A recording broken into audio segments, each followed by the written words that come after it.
Hello guys, तो क्या हाल है। तो गाइस सभी मस्त ही होंगे। तो जैसा कि हमने लास्ट एपिसोड में देखा था, नितिन और स्कारलेट लिव किंग दोनों दोनों बातें कर रहे थे। अभी नितिन ने वायलेट लिव किंग का रूप चेंज किया हुआ था। वह दोनों अभी स्काई लिव किंग के बारे में बात कर रहे थे कि स्काई लिव किंग प्राचीन डोमेन की गहराई के अंदर फंसा हुआ है। और वहीं पर ही नितिन को सारी कहानी समझ में आ गई थी और उसी के साथ में एपिसोड खत्म हो गया था। तो चलिए शुरू करते हैं आज के हमारे नेक्स्ट एपिसोड को। स्कारलेट लिव किंग की बातें सुनने के बाद में नितिन अब सारी बातें समझ चुका था कि आखिरकार क्यों स्काई लिव किंग ने अपनी आधी अधूरी आत्मा को उनके पीछे भेजा था। वह मैप हासिल करने के लिए, क्योंकि एक ऐसा इम्पोर्टेंट मैप जो उसके लिए बहुत ज़्यादा जरूरी था, उसके लिए वो खुद भी आ सकता था। लेकिन अब नितिन को उसकी स्टोरी का पूरा पता चल गया था, क्योंकि वो अभी प्राचीन डोमेन के अंदर फंसा हुआ था। और अब जब उसकी आत्मा उस प्राचीन डोमेन से बाहर थी, इसीलिए उसने अपनी उस अधूरी आत्मा को वो मैप हासिल करने के लिए उनके अभियान टीम के लिए पीछे भेजा था। क्योंकि इसके अलावा उसके पास में कोई और चारा नहीं था कि वह किसी प्रकार से अपनी पूरी आत्मा को उस प्राचीन डोमेन से बाहर निकाल सके। और रही बात आत्मा की बाहर शरीर से निकलकर इतने समय तक जिंदा रहने की, तो उसमें बात कुछ ऐसी थी कि एक संत लेवल स्टेज 5 का लड़ाकू भी अपनी आत्मा को पूरी तरह से बाहर नहीं निकाल के रख सकता था। वह हमेशा अपनी आत्मा को किसी कंटेनर के अंदर ही रखा करता था, और शरीर को एक कंटेनर माना जा सकता है जिसके अंदर उसको हमेशा ही पोषण मिलता रहता था। लेकिन अब जब उसने अपनी आत्मा को कट कर बाहर भेजा था, तो उसकी वजह से कटी हुई आत्मा कहीं पर भी रह सकती थी और कितने भी समय तक जीवित रहती। लेकिन इसका भी एक नुकसान था। जिस तरह से कटी हुई आत्मा के अंदर कोई ताकत नहीं होती, वहीं दूसरी तरफ पूर्ण आत्मा के अंदर वह पूरी ताकत का यूज कर सकता था और कटी हुई आत्मा अस्थिर रहती है। और अब नितिन जहरवल के अंदर जो उसके साथ में घटना घटी थी, उसके बारे में सोचने लगा कि क्यों उसने वहां पर स्टोन लिव किंग को उसकी मदद करने के लिए भेजा था। जब स्टोन लिव किंग और स्काई लिव किंग की वो आधी अधूरी आत्मा वहां से वो बुक लेकर चली गई थी, तो उसके बाद में स्काई लिव किंग ने उस बुक को पढ़ लिया होगा। और उस बुक को पढ़ने के बाद में उसे पता चल गया होगा कि ये तो केवल प्राचीन डोमेन का एक परिचय था, जिसके कारण उसने एक दूसरा रास्ता चुना। और उसको कहीं से पता चल गया होगा कि किसी न किसी के पास में तो वह मैप होगा, इसीलिए उसने उस अभियान टीम को ज्वाइन करने के बारे में सोचा। इसीलिए उसने छत्रेस की बॉडी के ऊपर कंट्रोल कर लिया था, ताकि वह उस अभियान टीम के अंदर शामिल हो सके। वही तो एक कारण था जिस कारण से उन्होंने अभी तक भी उन सभी को नहीं मारा था, वरना वह अपनी कटी हुई आत्मा के साथ में भी इन सभी का खपकाई सफाया कर चुका होता।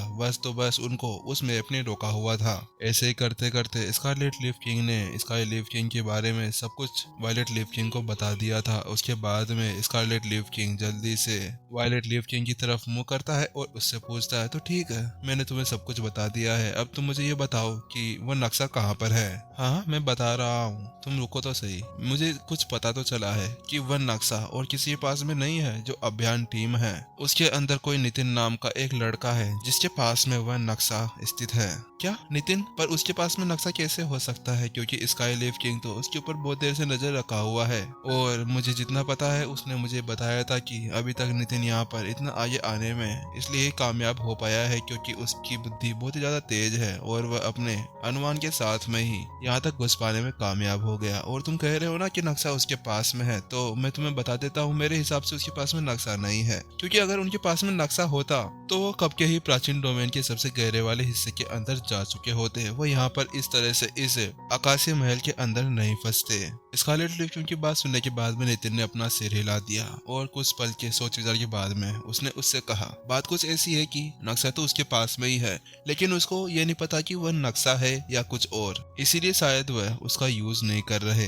नितिन वहीं पे नहीं रुकता। नितिन उसको आगे बताना जारी रखता है। बात कुछ ऐसी है कि उसने ग्रैंड मास्टर कृष्णा का वह खजाना प्राप्त कर लिया है जो उन्होंने कहीं पर छुपाया हुआ था, और उस खजाने के अंदर ही वह मैप भी था। और जब उसके पास में वो नक्शा आया तो उसके पास में जो प्राचीन लैंग्वेज लिखी हुई थी वो उसको समझ पाने में असमर्थ रहा था, इसीलिए उसको कुछ पता नहीं चला। और जब उन्हें उसके बारे में कुछ पता नहीं था तो वह उसका यहाँ पर यूज नहीं कर रहे।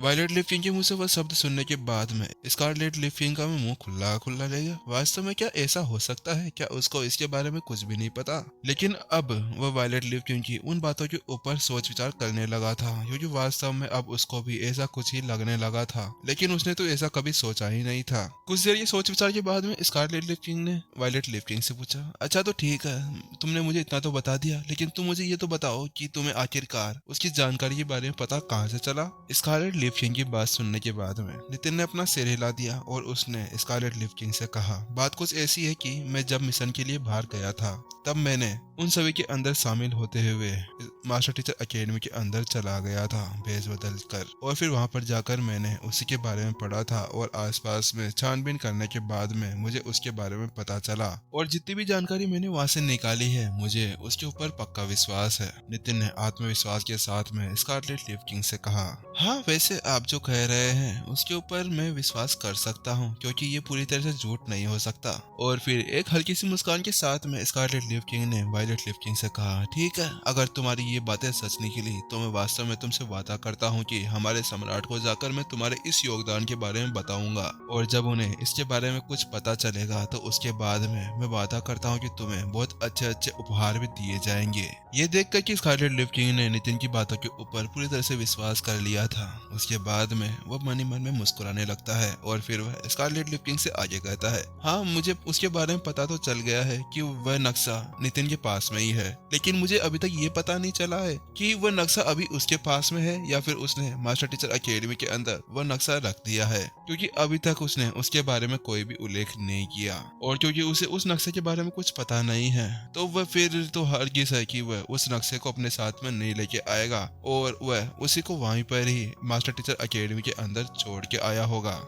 वास्तव में तुम्हारी बातों के अंदर कुछ कुछ सच्चाई तो है, अब मुझे तुम्हारी बातें समझ में आ गई है। स्कारलेट लिफ्किंग ने वायलेट लिफ्किंग की बातें सुनने के बाद में अपना सिर हिला दिया, क्योंकि जब से वह सभी प्राचीन डोमेन के अंदर घुसे थे उसके बाद में ही वह नितिन के ऊपर नजर रखे हुए थे, तो उसके बाद में अगर नितिन को वास्तव में उस नक्शे के बारे में पता होता तो वह कभी भी उन खतरों से साथ में खेलते हुए आगे नहीं बढ़ता, वह सीधा प्राचीन डोमेन की गहराई के अंदर चला जाता। स्कारलेट लिफ्किंग को इस तरह से सोचते हुए देख नितिन ने स्कारलेट लिफ्किंग से कहा, आपने उस स्काई लिफ्किंग के द्वारा लाई गई बुक को पढ़ा जिसके अंदर इस प्राचीन डोमेन के रहस्य के बारे में लिखा हुआ था, क्या आपको उसको पढ़ने के बारे में कुछ पता चला है? वायलेट लिफ्किंग की बात सुनने के बाद में स्कारलेट लिफ्किंग ने निराश होते हुए अपना सिर हिला दिया और उसने वायलेट लिफ्किंग से कहा, नहीं, हमें किसी को भी उसके बारे में पता नहीं चला है क्योंकि हम उसकी लैंग्वेज को पढ़ ही नहीं पाए। अगर हम लोग पहले ही उस लैंग्वेज को पढ़ लेते तो क्या हम लोग यहाँ पर बैठे होते? हम तो पहले ही प्राचीन डोमेन के अंदर गहराई वाले हिस्से के अंदर जा चुके होते।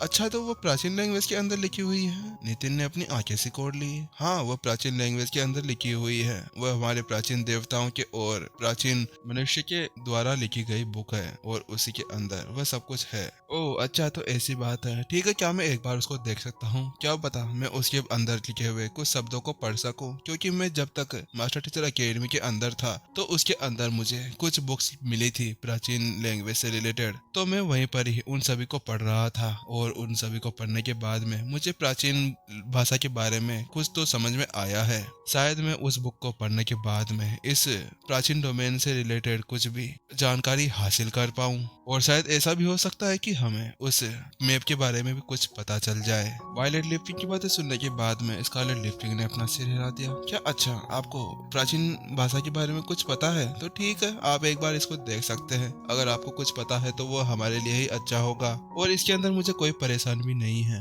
उसके बाद में स्कारलेट लिफ्किंग ने अपनी स्टोरी लिंक के अंदर से एक ज्वेट बॉक्स बाहर निकाला। इसके अंदर है वह बुक जिसके अंदर प्राचीन डोमेन का परिचय लिखा हुआ है। वह बॉक्स आगे बढ़ाते हुए उसने वायलेट लिफ्किंग से कहा, जब स्काई लिफ्किंग क्षत्रियस की बॉडी के अंदर घुसा था तो उसने मुझे पहले ही दे दिया था, क्योंकि वह जानता था कि इसको अपने साथ में रखना उसके लिए बहुत ही ज्यादा मुसीबत खड़ी कर देगा।